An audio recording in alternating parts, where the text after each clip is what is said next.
Types of variable. Variable মূলত মোর অরলেস 27 থেকে 28 টাইপসের variable আছে গবেষণার ক্ষেত্রে।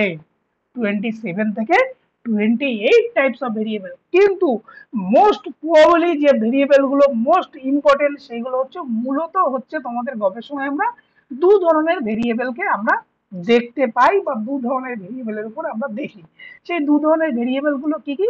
একটা হচ্ছে তোমার ইন্ডিপেন্ডেন্ট ভেরিয়েবল, আর একটা হচ্ছে কি ডিপেন্ডেন্ট ভেরিয়েবল।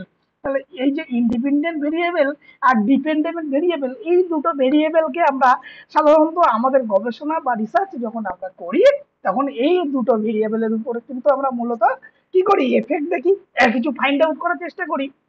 মূলত আমরা এক্সপেরিমেন্টাল রিসার্চে কি করি, ইন্ডিপেন্ডেন্ট ভেরিয়েবলকে বিভিন্ন প্রকার ম্যানিপুলেট করে ডিপেন্ডেন্ট ভেরিয়েবলের উপর এফেক্টটা দেখতে চাই। কিন্তু এই যে ইন্ডিপেন্ডেন্ট ভেরিয়েবল